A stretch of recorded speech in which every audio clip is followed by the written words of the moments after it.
definitely an honor and a privilege as always.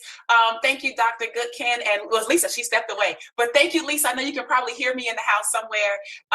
Tim as well. And, Trisha, it's always a pleasure to be on the panel with you because I feed off of things that you say sometimes. And I don't know if you do that with other leaders as well. You might hear something and it, it expands and you have a download where you can share something of value. So I do receive a lot from you in that perspective. Nada, you're absolutely fantastic. And the t-shirt, I need one. I need one just like that. Okay. Sure. So Ben is right. Today I reached out because I usually get, like Trisha says, I usually get the emails, right? Curry talked about it, where once you're on the panel, they will send them to you. And if you don't receive it, it's almost like, oh, well, maybe they don't want me on, right? And so that happened. And I said, you know what? I remembered something. I said, you don't get what you deserve. You get what you ask for, right? And I had to think about that. And it was a moment of leadership, right? And the idea of being humble versus being bold, okay? I think that you can do both very respectfully, okay? And so in my humbleness, I was like, well, maybe they don't want me. Oh, it's not a big deal, and you start to convince yourself that your worthiness isn't, it doesn't deserve to be, the light doesn't deserve to be shown on others. And today I said, well, you know what?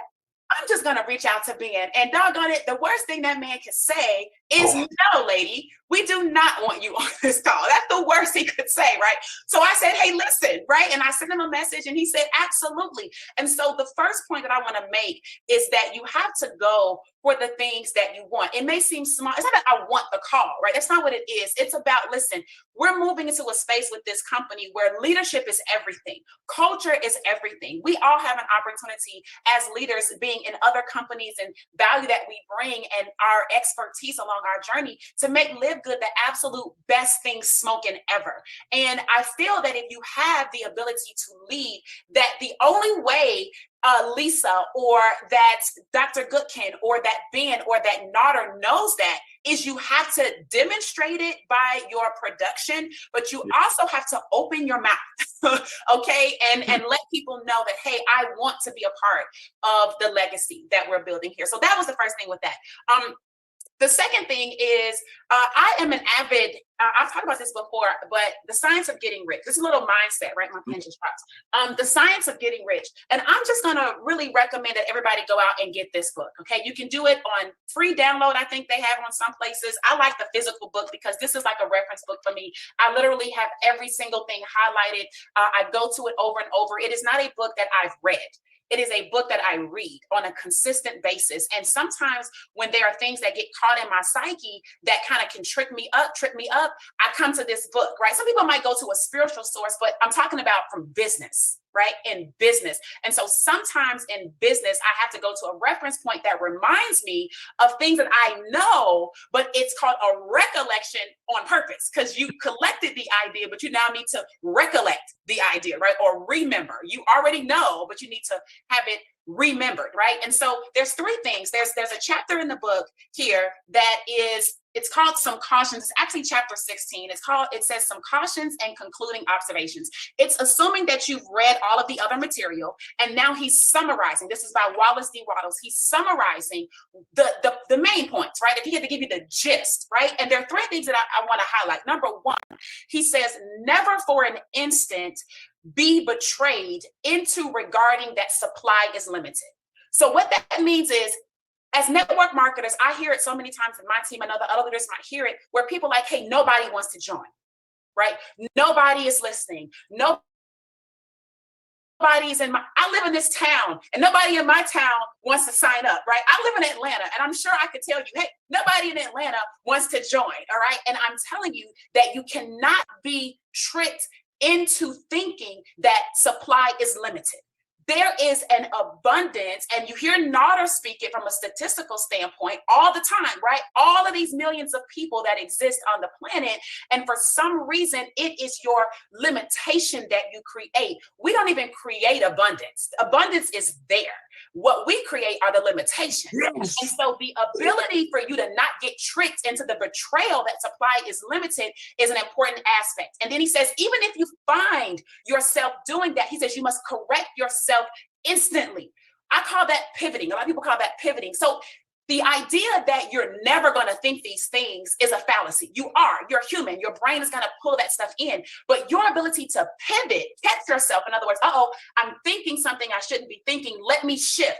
The ability to do that quickly and point yourself in the right direction. Like if you're in your car and you know you're supposed to be headed south to Florida from Atlanta, and I realize I'm going north, for me to ignore the fact that I'm going north because I've been going north, it's ridiculous. It makes more sense to turn around as quickly as possible at the very next exit and start going south so that I can at least have the ability to achieve my destination. Second thing, he says, give no anxious thought to possible disasters, obstacles, panics, or unfavorable combinations of circumstances. And I'm guilty of that. We probably all are guilty of that, right? But you have to be able to train your mind to focus on what you want and not on what you don't want. So what if everybody in your team quits? What if the leader goes to a different company?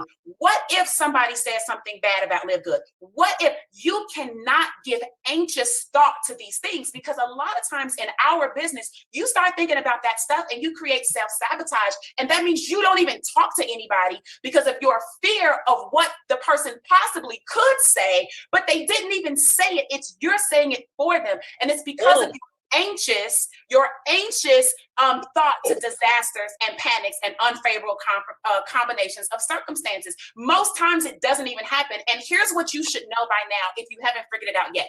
Ben is some kind of way, Ben is going to find out about what and who is saying whatever. And if he finds it necessary to address it, your job is to capture the address and then share the address. It is not your job to address it.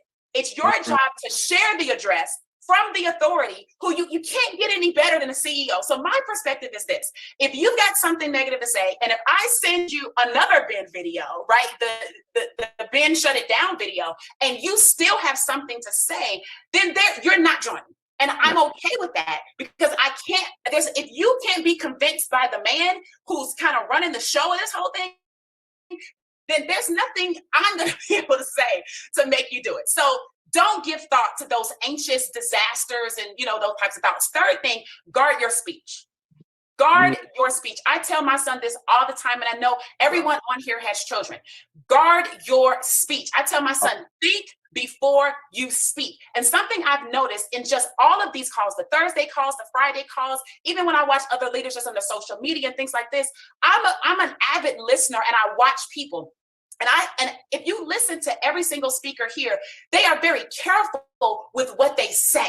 Even to the point that I heard Ben say in the video that he did last Friday addressing all the drama, he goes, listen, sometimes you have people that may be criticizing what may or may not be right. Yes. Now, when many people say phrases like that, they may say things like, listen, if somebody is trying to address you about what may or may not be wrong, don't listen to them.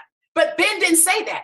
Ben said, when you're trying to address people where you may or may not be doing something right, see, the direction of the speech puts your mind in the direction that he wants you to go. He didn't talk about wrongness. He talked about rightness. And I need everybody to understand that as you're speaking life over your business, as you're speaking success and financial remuneration, as you are speaking, abundance over just your quality of life and things that you want, you have to guard your speech and speak in the direction that you want. And so to summarize this whole thing up, your faith, your purpose, all right, and what you do, those things right there are all that matters. Trisha talked a little bit about your dream and where you need to go.